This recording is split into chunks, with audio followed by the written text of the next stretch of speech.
This segment is sponsored by elect Greg Perkes campaign.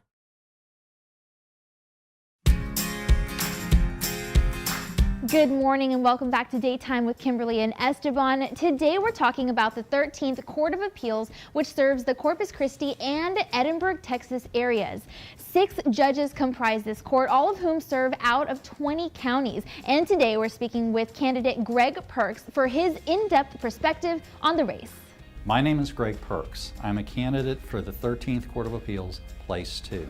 The Court of Appeals is an appellate court. If you lose in the trial court, that is your opportunity to go one step higher to an appellate court to have your case reviewed.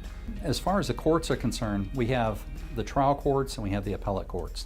The trial courts are the municipal court, the JP court, the county court, and the district court.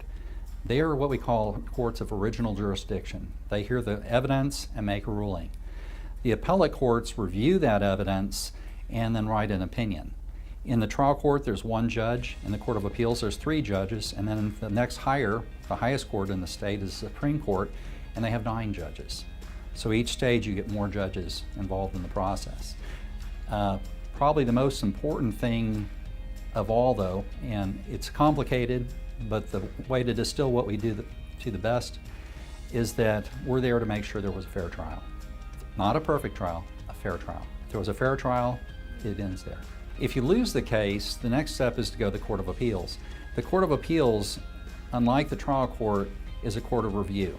Each side will put together a brief which states their position.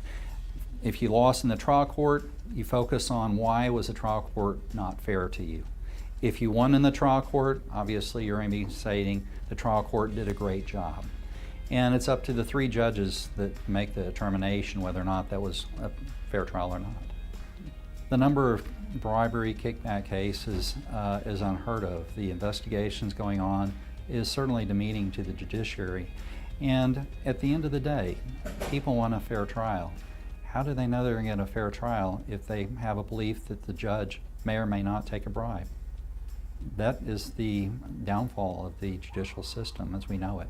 My opponent has had issues with the law. It's obviously been on the TV to a good degree. She received a DWI, was arrested, and things obviously happened in the trial court with regard to that particular arrest. But the thing that really is a problem for the courts, is a problem for the judge, is when a judge uses their power to try to get out of something. And what I'd like to read to you here is basically it's a public admonishment that was given to her by the State Commission on Judicial Conduct back in March of 2015. Specifically, the Commission concluded that her arrest, identifying herself repeatedly to police as a judge and attempting to use her position to obtain favorable treatment and escape the consequences of her conduct, cast public discredit upon the judiciary and the administration of justice in violation of the Texas Constitution. That is a demeaning to the judiciary. It creates problems with the people that come in front of you. We need judges who are fair, who the people, the citizens, believe are fair. When you use your judicial authority to try to get out of something, that is probably the worst thing we can do as a judge. A perfect candidate not only holds the law on the bench, but upholds the law in their personal and private life. I believe my experience, honesty, integrity, and track record make me the ideal candidate for this position. I would appreciate your vote.